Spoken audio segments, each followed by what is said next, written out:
This is WWE superstar Drew McIntyre, and you're listening to the WWE Podcast. The champ is the one that everybody wants, me. It's going to WrestleMania. Claymore! Austin 316 says I just whipped your ass. This is my iron. You're going to acknowledge me. Welcome to the Saturday Night Main Event Review. Big night, actually.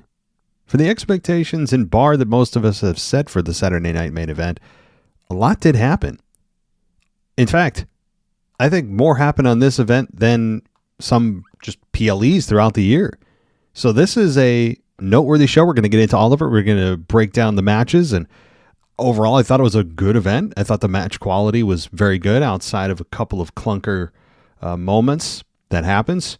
We'll talk about that, and we'll talk about the returns. We'll talk about the new addition to Seth Rollins' group that myself and others felt strongly about in Bronson Reed, which I think is an awesome addition, and we'll get to that in a minute as well.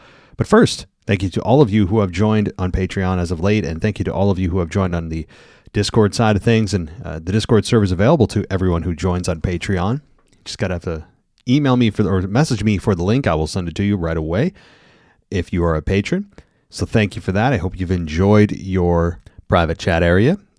I know that it's a fun place to step in and look at, just be an observer for all of the different comments and conversations that are going on throughout the events. It's a lot of fun to watch and see exactly what's been going on. And even if you don't participate, it is fun to watch and see what everybody else's thoughts are in real time. But if you want to go Patreon, the good thing is it's everything ad-free. It's the biggest advantage is everything is ad-free. But lots of other stuff too. So check us out, patreon.com/WWE Podcast. Now, let's get into the Saturday Night Main Event again. I thought overall it was a really good show. I thought the crowd was actually a little bit subdued in some of the moments, and that will change, I'm sure, as WWE starts to move overseas in the coming months for their shows. But for last night, I thought the crowd was hot and cold. Actually, I think that's a better way to put it. They weren't just at a certain level. They reacted for the big moments, as you'd expect, but when they weren't interested, you could tell they weren't interested. There was no baseline for the crowd. So they were hot and cold, but overall, they came through when they needed to for the big returns. Two of them, Bronson Reed, as I mentioned, and Cody Rhodes, who came out at the very end of the show for the the Jey Uso and Logan Paul match that I really enjoyed. And listen, let me just say about the Logan Paul criticism that continues here, and it's not the criticism of him as in terms of where he should be on the card. It's criticism just of his ability. Anybody at this point that's criticizing his ability you're just lying to yourself. He continues to come through.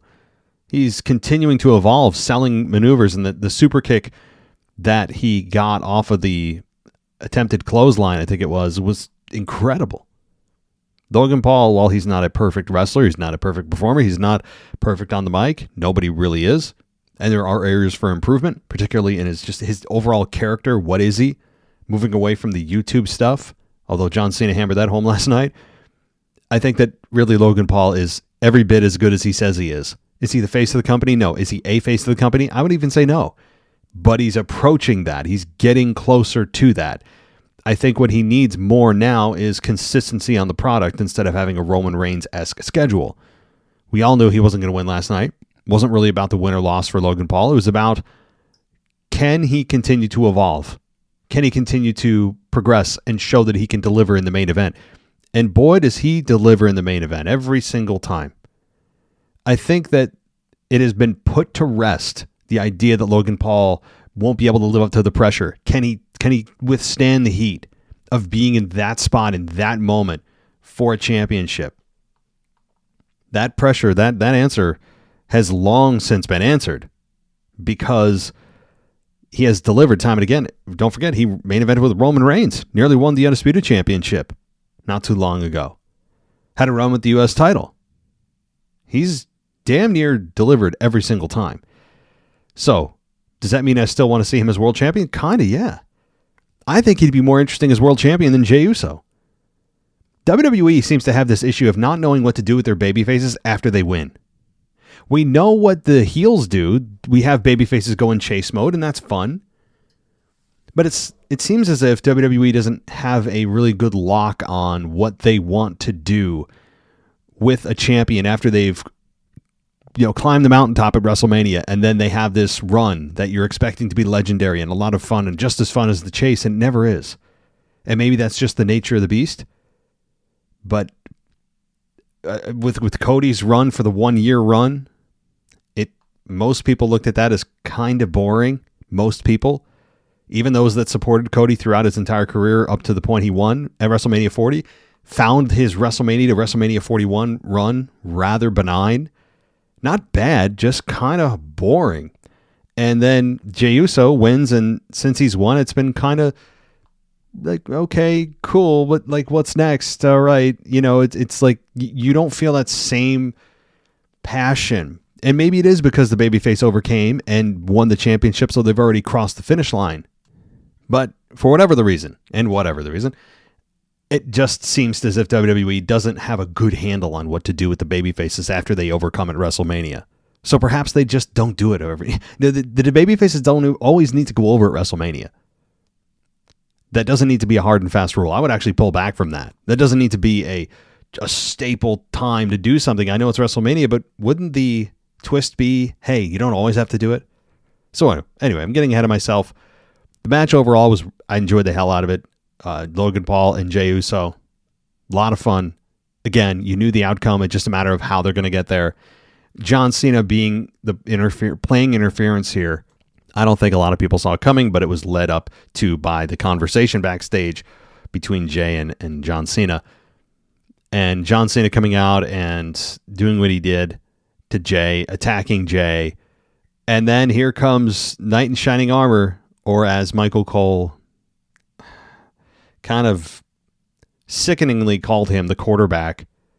I know, look, that is a clever name because not a lot of people have been assigned that name, if not anybody I can remember in recent memory, have been assigned that nickname of the quarterback. And I get it. Like, you're the quarterback, you're the one calling the plays, you are usually the captain of the team. I get it. But Cody Rhodes as a quarterback, I don't know. My bias of despising his babyface character again continues to show itself because him as a quarterback, it doesn't fit the bill for me. But I understand what he's going for there. And the crowd reacted appropriately for what WWE was going for. So what do I know? I mean, the crowd exploded when Cody Rhodes came out and he attacked John Cena and put the boots to him, gave him arguably the worst crossroads I've ever seen. But the thing is, the crossroads, and I continue to say this, the crossroads is designed, if you're going to make it look good at all, it's designed for athletic guys, the ones that are ultra flexible and can twist and turn in that manner, not for a bodybuilder type of physique that's aged. I mean, you couldn't put somebody in a position to take a worse looking crossroads than John Cena on the roster, because not that John Cena is a bad wrestler. I really don't think he is, or I have anything against John Cena. He's just not built to make that move look good. It's also an unnatural motion. I understand that too. So can we just retire the crossroads? It'll never happen, but can I start a petition to just have Cody find another finish? Even if it's the Cody cutter, anybody can take the Cody cutter. Let's do that. Because the crossroads, even in real time, when you don't even slow it down, it looks horrible. It looks terrible. I mean, it's not even like I can pretend that it had any way, shape, or form hurt John Cena. It's clearly Cody just taking a back bump. That's it. And I understand that's what it is and what it's supposed to be. It's supposed to be a safe maneuver, and it generally is. We've seen some guys take nearly spike DDTs off of it. There's too much movement and torque for a lot of guys to make it look good, and a lot of guys don't feel safe doing it because, as I said, it's a very unnatural feeling to do. And so I vote to retire that maneuver. But It's never going to happen. So I'm just screaming into the void. But that said, John Cena got his comeuppance, or at least part of it, and then Cody immediately announces, presumably, the main event for Money in the Bank with he and Jey Uso taking on Logan Paul and John Cena. It's a fun main event for Money in the Bank, and that may be the quickest we've ever known what the main event is going to be from PLE to PLE, but they've only got 2 weeks to put it together. So I totally get it. I'm not hammering the company for that. You got to put that main event together real quick. You have no time. It's like a layover of 35 minutes in an airport. You got no time. You just got to go. That's what it is. And that's fine. I have no problem. Again, that's fine. But it also now takes, presumably, Cody Rhodes out of the Money in the Bank ladder match, which is fine. Again, I've said it many times before on the show. That's a prize for a heel to win. I'm not going to go through why. I went through many, many minutes of why in previous shows. Suffice it to say, think about how you have to have your opponent, what state they need to be in to cash in. That's designed for a heel. So Cody Rhodes not in that match. Makes sense. He's in the main event. Presumably, if it's the main event of the show. Now, they could make the Money in the Bank ladder match the actual main event of the show too, so we'll see. But that is right now the projected main event is that tag team match. Now, that's where Roman Reigns could come back. We could... I don't even want to say it. I'm not going to mention him by name. And you know the dude that was supposed to show up at WrestleMania 41 in the main event that people got a little bit angry about and he didn't show because he didn't want the spotlight on him? That guy. Yet he made the whole spotlight about him to begin the story. That's beside it. So that guy, there's a small chance, I guess, that could happen, although I'm going to guess no. So there's some big, Money in the Bank is as I said in previous shows too, that is to me the biggest B-level PLE, as close to the big 4 PLEs that you can get. It's approaching a big 5 PLE, if you want to put that in the 5th spot in terms of just brand value and just what that PLE means. So I think that next year it's going to be in New Orleans. Again, WrestleMania 42, by the way. I don't think it's officially announced that it's in Vegas. People are still leaning Vegas. It has a lot to do with money. Obviously, TKO is trying to make as much money as they can. They don't think they can make as much in New Orleans as they can in Vegas. Duh. But that's perhaps the reason. I hope they don't go overseas, but I know that at some point they will. I wouldn't be surprised if London doesn't get WrestleMania 42, they'll likely get WrestleMania 43. London is due. The O2 Arena, they're going to get it. It's going to be, honestly, that may be the first event in wrestling history where there is too much crowd noise just all the time. It may be just overkill, and that sounds insane to any performer, anybody, any executive in the company, anyone listening to the sound of my voice that has anything to do with wrestling at all, or even the casual fan, that there could be just too much noise for a wrestling event. I actually believe the crowd will, and this goes to the passion of the UK fans. I got nothing against them. I just can feel it coming, and you guys know I'm right. That they're loud when it's just a regular Raw or even a house show, much less a PLE that we've seen there. You add WrestleMania on top of the hype, that the fact that they've never been there and there's been so much anticipation of a WrestleMania going to London. When it happens, not if, but when it happens, whether it's 42, I doubt it, probably 43 or 44, that event is going to be so insanely loud that it's going to be horrible for the viewing audience at home. Because it's going to be so distracting from what's going on in the ring. You're probably going to have to hear the announcers just kind of yelling into their headsets to make sure they're getting their voices through over the crowd. The chants are going to be constant. Their sports chants that they chant all the time are going to be just...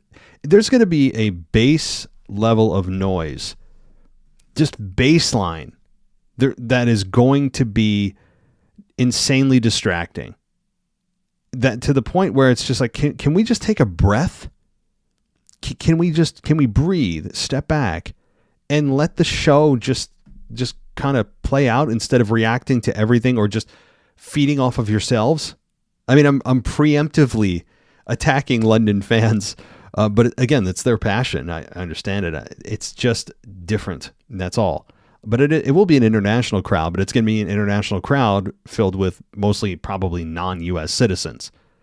So that's going to be maybe even adding to it. All right, let's talk about the women's match here between Chelsea Green and Zelina Vega for the United States Championship. The match was fine. Certainly the only thing coming out of this that people are talking about is the botch spot here. And that's the nature of the biz. If I'm one of the participants in the match, it's annoying. You know, you bust your ass and the only thing they're talking about is the screw up. So without talking about the screw up, I thought generally the match was okay. Chelsea Green right now, though, seems to be more over than their champion. And Chelsea Green, I could see honestly winning Money in the Bank. I know that we've said that in years past, but this one seems to be even more so. She's positioned right now to win, I think, if she is able to overcome some of the other women that are contenders in the matchup. But right now, I think she's one of the front runners. She could end up certainly competing for the U.S. title at the Money in the Bank event, but I doubt it. I think she will be focused on the Money in the Bank event. It won't be on the U.S. title for Money in the Bank. So right now, Chelsea Green to me is number one for the women's side of things. And, why not? She's fun. She's just kind of this dorky, genuinely dorky, ditzy personality that is a lovable loser. And yes, this was a botched spot here by Zelina Vega. It was not the smoothest 619 in the history of 619s. Let's be honest. Yes, she screwed it up. But the problem was not her screw up. It was the follow up, which is just a kick to the face. She just kicked Chelsea Green right square in the nose. And when she did it, I could tell that it was a different, number one, was a different sound. And number two, the way that Chelsea Green was selling it was not her typical sell, or anybody else the way they've sold it. Typically, they'll just do a back bump for the 619, or in this case, she had to go to her back, and she didn't. She went right, kind of staggered back in a little bit of shock there, and she bloodied her nose, and that means it's broken, but she powered through, and then Zelina Vega was able to do her finish, get the victory, and walked out. And it was not, again, a bit of a clunky match, but a match other than that part was okay.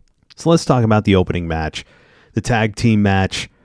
That was Seth Rollins and Bron Breakker taking on CM Punk and Sami Zayn. The match didn't last as long as I thought it would. I mean, these four men could have gone 45 minutes. They went 13 with Seth and Bron Breakker beating Punk and Sami Zayn. And that was the outcome many of us expected. It was a matter of how are they going to get there? Who's going to return? Is there going to be a third member? Is Sami going to turn? Is Punk going to turn? I mean, there was several possibilities on the table here. And we all end up seeing what happened. It was Bronson Reed who hopped the barricade, hit a running splash on Punk, and in the ring, Zayn was distracted by what was happening at ringside and then got a spear from Breakker, who pinned him. And so Sami Zayn, as predicted, takes the pin. And then after the match, Reed came in the ring, and we had Breakker lower the strap on his gear, and Rollins walked in front of Breakker and hugged Reed, who hugged him back, and then Breakker and Reed shook hands, and they all raised arms. Punk then crawled back inside the ring, grabbed Heyman's leg, and Reed hit a senton on Punk, and Rollins and Breakker held Punk down while Reed hit him with a tsunami splash, and Cole was questioning why Reed was with Rollins, Breakker, and Heyman, and Rollins put his foot on Punk and then blew snot on him. And this was a great way to open the show. I mean, you talk about star power here, Heyman and Punk and Sami and Rollins and the newcomers, Breakker and Bronson Reed. It was just all well done, well executed. As expected, Bronson Reed does join the group, but I don't care that it's expected. It's the right move. It's the right move because Bronson Reed needs direction upon his return. Many people may say, well, this makes no sense. Did you see what Bronson Reed did to Seth Rollins? Remember that? The 18 tsunamis on Seth? Yeah, I remember. all the more reason to put them together. Not just because it's unexpected, but because it actually makes sense. Wouldn't you want a guy in there that you've had beef with before, you know what he's made of and what he's capable of, to join forces with you?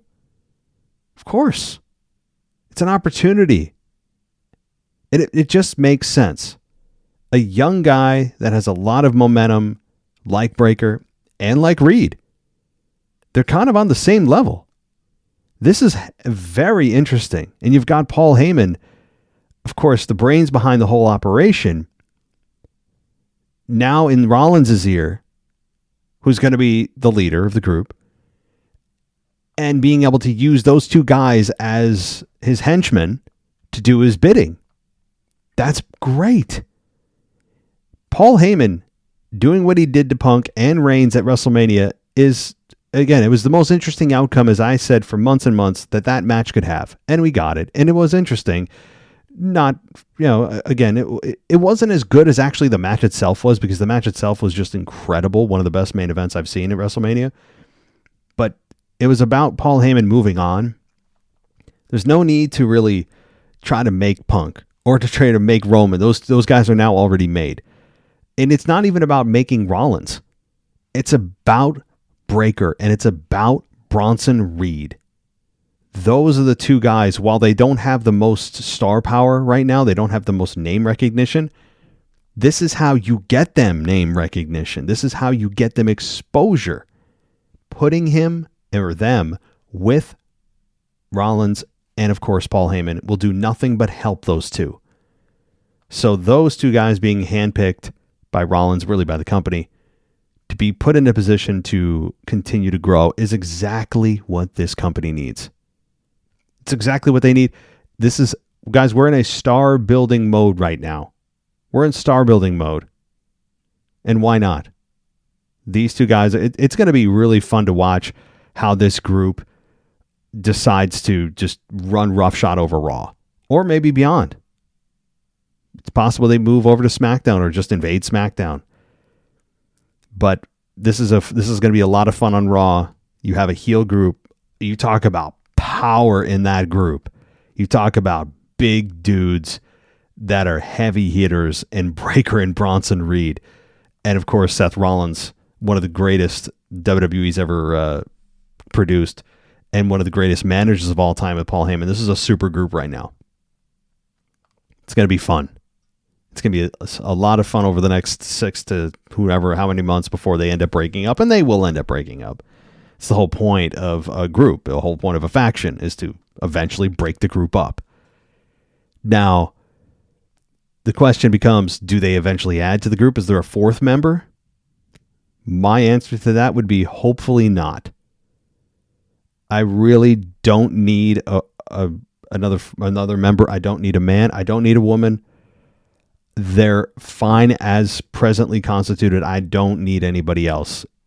4 is where things kind of get maybe a little out of focus. I'm a big fan. I should say 3 and 4 is kind of the same deal. 1 and 2, 1 you're solo, 2 you're a tag team, 3 you officially become a faction, 4 you're at the maximum of an effective faction.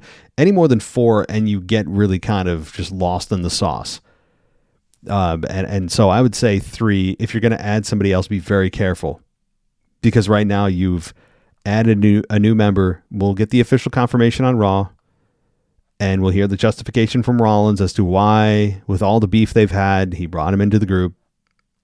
It's because he's a visionary. He sees Bronson Reed being the future of this business after Seth Rollins is long gone, and all the things that he should say to get Bronson Reed over, to get Breakker over, and continue to push those two guys, because, again, those are the guys that you're focused on. Everybody else has already made men. It's about building new stars, and those two guys the company clearly sees as big stars in the future. So, again, I would pause before anybody starts talking about a fourth member. Let the crowd absorb it, understand what's going on, the logic behind it.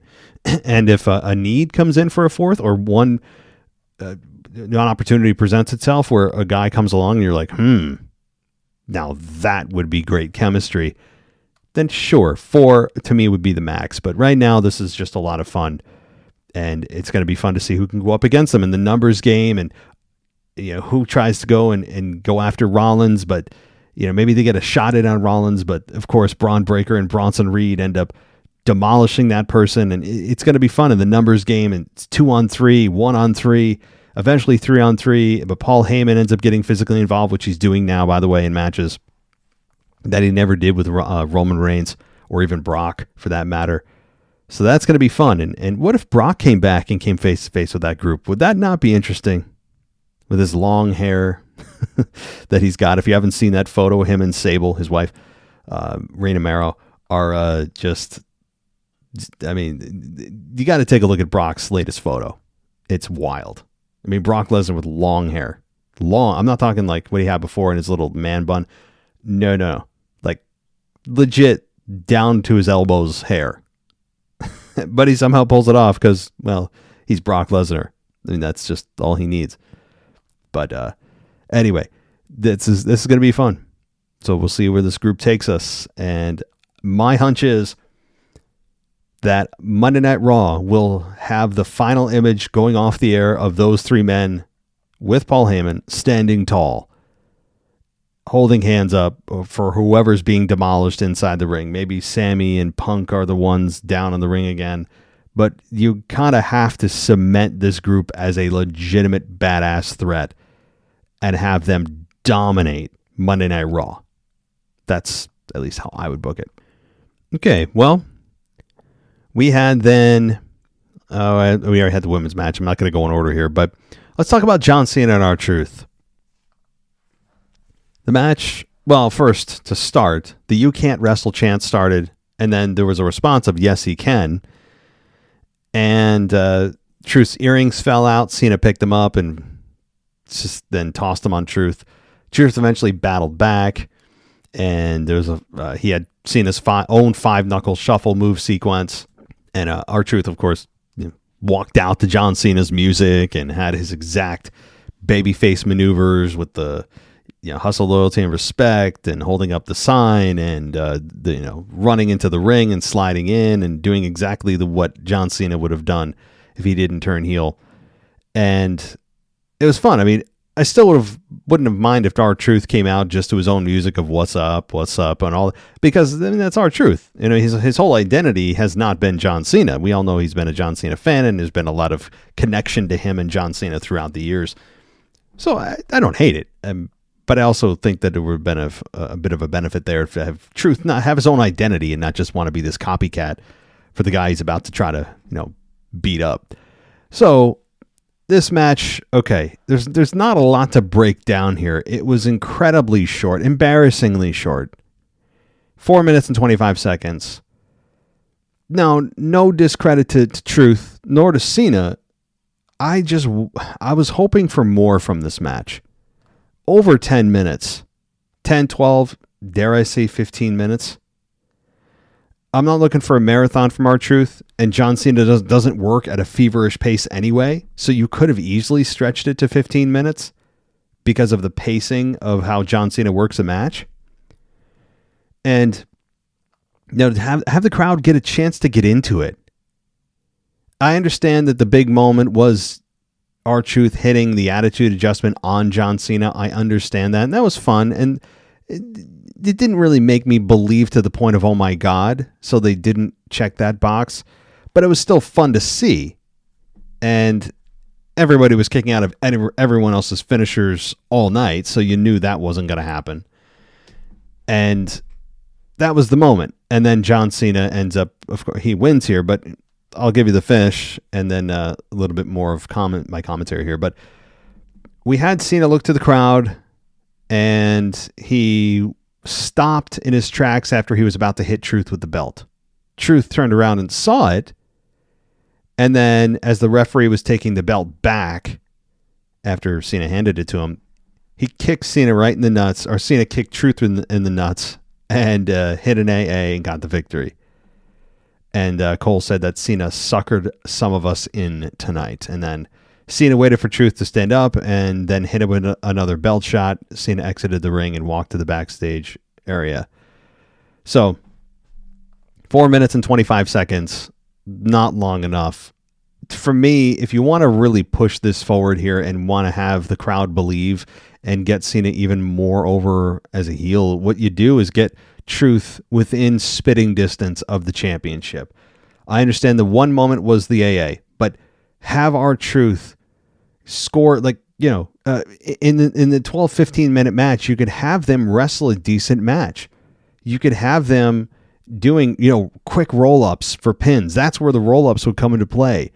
You could have R-Truth, you know, maybe doing other wrestlers' finishers, kind of like a Eugene situation where he's pulling out all the stops. Like maybe he hits a stunner, maybe he hits a pedigree, maybe, you know, hits a rock bottom. Who knows?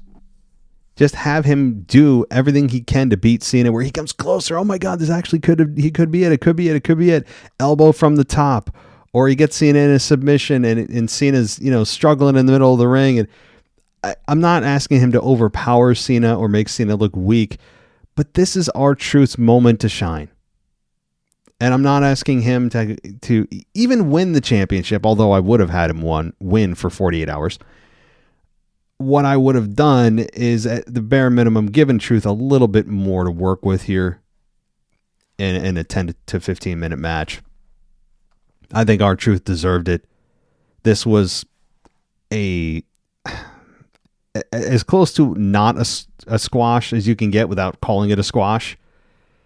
And, you know, R-Truth, again, he had some offense in there, but it was just, to me, I don't know if disrespectful is the word, because they're trying to get Cena over as a heel, but I don't know. Maybe I'm just overshooting what I think they're going to do with Truth. But the crowd would have really gotten into it.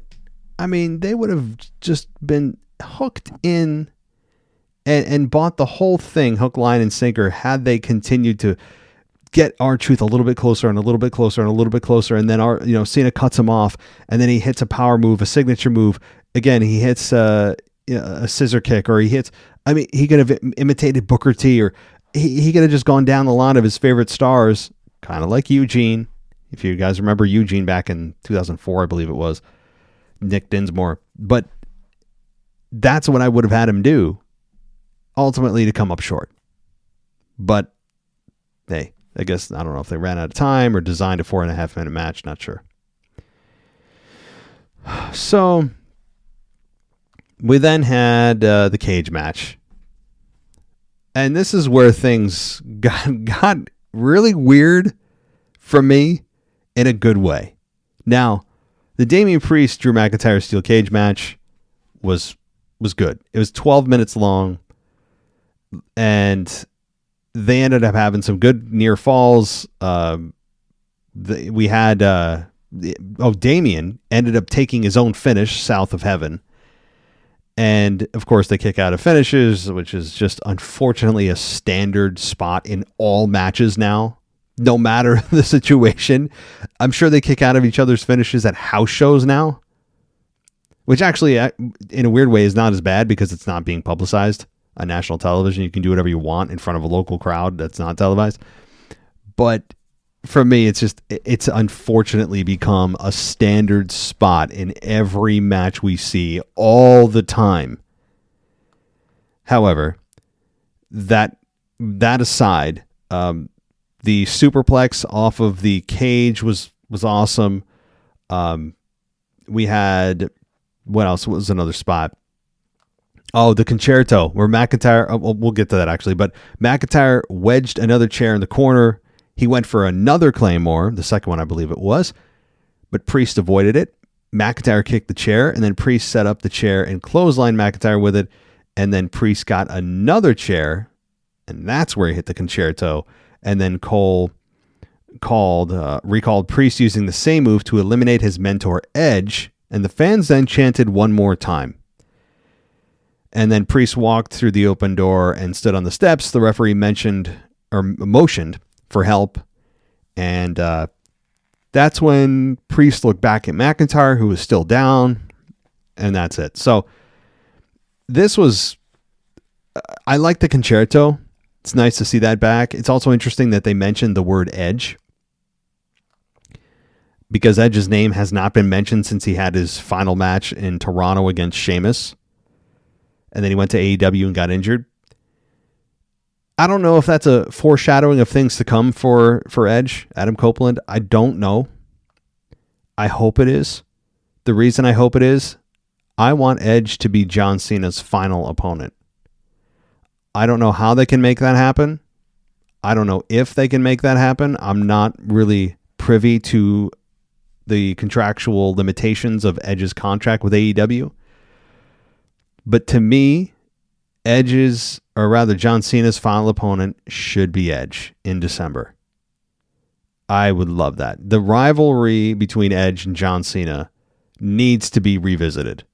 It is awesome. And to be honest, they didn't even do a good job of Randy Orton and John Cena as far as bringing back their previous, 20 years of back and forth and back and all the moments that they had together. They brought some of it in, but I think they could have done a better job.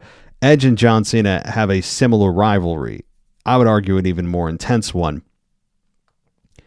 And dating back to New Year's Revolution 2006, when Edge cashed in. He was the first Money in the Bank winner, cashed in his Money in the Bank opportunity against John Cena for the WWE Championship. And he won. After a couple of spears, after John Cena had won the Elimination Chamber to retain his championship, Edge cashes in. And it really was the spark plug from there. Edge and John Cena fought throughout the mid-2000s or late 2000s into the early 2000s. Had a hell of a rivalry. And I think they could do a lot to revisit that if it's possible for Edge to potentially, of course, do that in December. I don't know if that's even contractually possible. But that's my 2 cents. That's what I'd love to see. So that's, again, off the Edge stuff. The match here with Damian and Drew was really good. Hell of an effort, as both men always give. They never have a bad match. People are just ready for this whole thing to be over. And I don't like the fact that they continue to just, every time you think they're going to push Drew to the moon, they pull you back like 3 steps. I don't understand why. I actually think that most people are with Drew more than Damian. I mean, there was some decent support for Drew McIntyre on that show. People respect and understand who and what Drew McIntyre is and what he's capable of and where they think he should be versus where he is, which is starting to kind of culminate in support for Drew, which is what WWE needs to be careful of. And a lot of times why heels turn babyface is because when they don't position even the heels in places where the fans feel they should be, suddenly the fans will get behind that heel that feels they're being mistreated or misplaced by the company, and bam, you have a new babyface. So sometimes that happens, and it could be happening here with Drew, but I'm not going to say it is yet. Now, the concerto was good. The selling of it was good. 2 points I want to make. One is, it's interesting that you have the crowd chanting one more time, and Damian didn't do it. Now I know it's a big spot in a big moment. This is not a chair shot, a regular chair shot to the back. This is a concerto that they rarely do, and it is a safe maneuver because you're not actually hitting the guy's head. You give the illusion you are. But what they missed here is, hey, the crowd's chanting one more time for a babyface, and they don't deliver. Yet when the crowd chants one more time for a heel, which again, they shouldn't chant for a heel, the heel then obliges to the crowd's wishes and says, yeah, sure, I'll do it one more time. And the crowd cheers. Yet when a babyface gets those cheers, they're like, nah. Now, it's probably perhaps Damian sitting there going, hey, this is a concerto. This isn't just a regular chair shot. It could, I don't want this to be overdone. I want this to be a singular move. That's what I was told to do. And I'm not going to do it twice. But Drew sold the hell out of it. And he laid there until, it was like a good 5 minutes straight that Drew was just out. And so that's point number one. Point number two, which I personally thoroughly enjoyed very much, was having Jesse Ventura on commentary, which His voice is just so iconic. It just brings you back in time. If you've never seen Jesse the Body Ventura in any kind of physical role, I would encourage you to do it. He was a fun character when he was actually active 30 years ago. But on commentary, even his voice on commentary is just, he sounds like he just belongs on commentary. He's got a perfect voice for radio. Now, what I loved specifically during this match with Priest and with McIntyre is the finish where McIntyre gets the concerto and Priest walks out the door and wins. Now, if you've been listening to me for any length of time, you've probably heard me on more than one occasion just hammer WWE for how stupid it is that you can just walk out the door to win. On just so many levels, it just makes no sense. Okay, it makes no sense. Just to review quickly, number one, the whole purpose of a cage match is to keep your opponents inside the cage. The rivalry has escalated to such a degree that you need to keep these two contained. In theory, there's not supposed to be outside interference, and the intensity is supposed to be ramped up, right? Well, how does escaping the cage through a door, which, by the way, is opened for you by the referee, which also makes it worse, how is escaping from the cage through the door, escaping from the cage itself to win is bad enough? You should be disqualified. You shouldn't be able to win by running away. So not only do you have a method of winning to walk away, but you have a method to win to walk away where the door is held for you by an official, where it makes it even easier for you to just walk out the cage.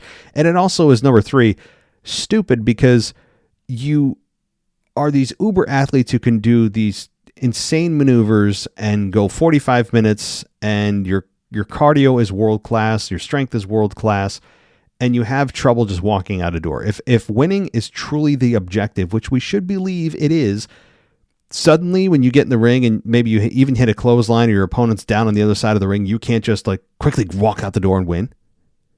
It's preposterous on so many levels. So those are just boiled down to the three reasons why I think it is absolutely stupid that you can just walk out of a cage and win a match when the precise reason you have a match is so you can escape.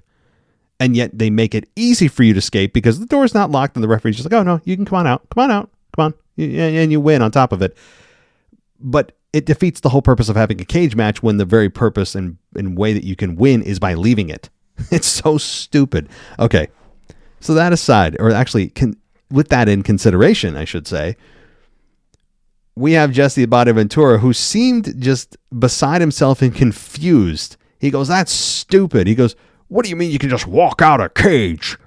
And I don't think he knew that was a path to victory, that you could just walk out of the cage and win. He seemed genuinely like, what the hell is this? This is so stupid. He was hammering this decision. He stopped short of basically saying, what the hell is creative thinking here? What are the bookers and writers thinking? It was beautiful. I mean, you have a guy, I'm surprised they didn't cut his mic. I'm sure he might have been talked to backstage, but I mean, this is not the Vince McMahon era anymore, but he was undermining the company as an active on-air commentator during a big spot on a PLE, semi-PLE. It was beautiful. I mean, I don't think he meant, I don't know if he knew to do that or if he meant to do that or didn't care he was doing that, or I'm not sure the actual mindset here. But I don't care. The result is that he was hammering the company for how stupid it was. He's like, what do you mean you can just walk out of the cage and win? Yeah, and I'm just sitting there going, this is. It's like I am able to manipulate Jesse Ventura's mind, and I am now in control. It was awesome. So now, whether or not WWE does anything about that, or if they continue to just make that a method of victory, I mean, I don't think it's going to change anything. But it was at least nice for them publicly to be shamed by one of their own temporary employees. It was great. It just made me smile from ear to ear, and I'm like, thank you. Somebody says it on air, and Cole's trying to, play it down like, well, he could have pinned him. He could have pinned him, but he wanted to make a point. It's like, well, no. You know what a better, more definitive, more a more impactful way to win? Pinning your opponent's shoulders to the mat for 3 seconds rather than just walking away. Yeah, I understand Cole's trying to cover, but even Cole's cover here did not hold water because it's not a bigger statement to have somebody walk through a door than having your opponent's shoulders pinned to the mat for 3 seconds. So I don't know if that finish was designed to try to protect McIntyre a little bit. I don't think it was, but I'm imagining that they made it so in their mind, the visual of Damian just walking over the carcass of Drew, kind of lazily walking through the door, almost like it was nothing to put down McIntyre and walk out after he knocked him out with a chair shot, was a more impactful visual, but it's not because of the reasons I just mentioned. It's really not. But this rivalry's over. Thank you, Jesse. I don't know if they'll have you back at the next Saturday Night Main Event. You might have just got yourself on, blackballed, but it was beautiful to hear. And thank you, Jesse. Now, the next event, as we said, as WWE has mentioned, is Money in the Bank. That is as I record this, less than 2 weeks away. June. I gotta get the damn, is it June 7th, June 9th? Whatever the hell, 2 weeks. I can't ever remember for some reason. I can't remember what it is. And anyway, so let me look at the calendar so I can actually get this damn thing right. June 7th. June 7th. June 9th is a Raw. Somebody mentioned that in one of my mailbags. So June 7th is Money in the Bank show. And, WWE does not have any time to breathe. They need to turn it around quickly. This might be one of the fastest turnarounds I've seen between a semi-PLE and a PLE.